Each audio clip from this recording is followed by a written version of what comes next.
Well, one small European country, Albania, that is not in the EU but is a member of NATO, has agreed to provide temporary shelter for Afghans heading to the United States.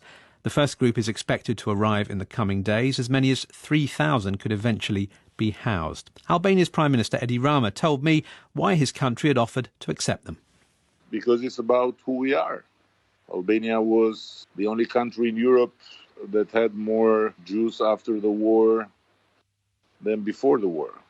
And the reason was that we have in Albania a code of honor that tells everyone that the biggest shame in life is to give up your guest. So the Jews here were sheltered, and it's one of our most beautiful pages in history.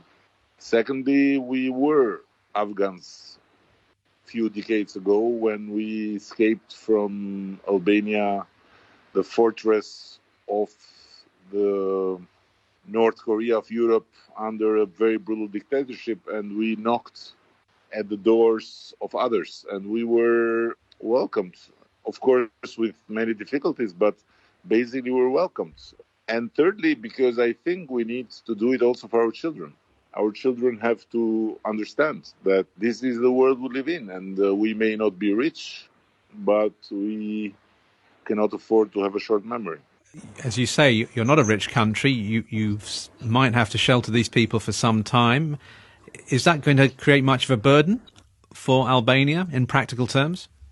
To not forget one thing, that in the Western Europe, people have forgot the wars. The wars are just documentaries in Netflix. For us, the wars were here, and we have seen wars. We have seen terrors of war, and we have had to shelter in Albania not long ago. At that time, I was Minister of Culture when we sheltered 500,000 refugees from Kosovo escaping ethnic cleansing, and we survived. We are here. So we are not a rich country, but we are here. So financially, morally, everything, I don't think we were harmed. I think we got richer morally from that experience.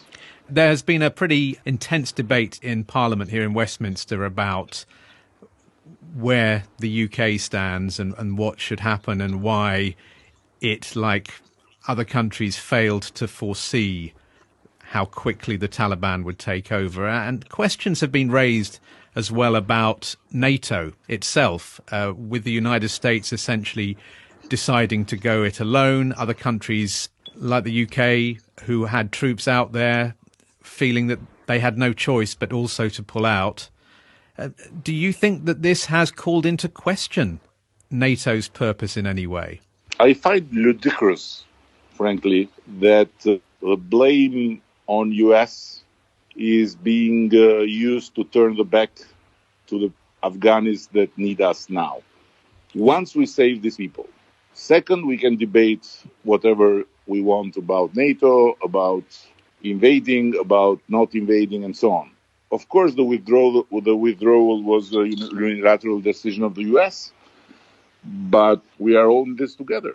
But isn't that the point that some have asked, whether we are all in this together if America withdraws in that unilateral fashion? Yes, it's true. You're right. But now this is not a reason to turn the back to these people. I mean, to the people that need shelter. In the NATO summit, I have discussed it.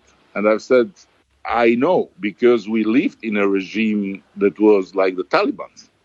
We need to think about the day after for the people that work for us, because they'll be labeled as traitors and they'll be treated as traitors. And treated as traitors in that kind of regime means death. Just a very final thought then on these refugees. The UK has announced it's going to accept 20,000 over the next few years, 5,000 initially. But there will be some European countries that may decide they are not willing to accept refugees. You've made the case for why, the moral case for your country deciding to do what you've done. What would your message be to European allies who are sceptical, who are unsure about accepting refugees from Afghanistan at the moment? I don't know what does it mean 20,000 people in many years, because we need to be there for them who worked with us. And they are thousands and thousands and thousands and thousands. And to be there today, not in many years. But they can close, they can do whatever they want. And that was the Prime Minister of Albania, Edi Rama.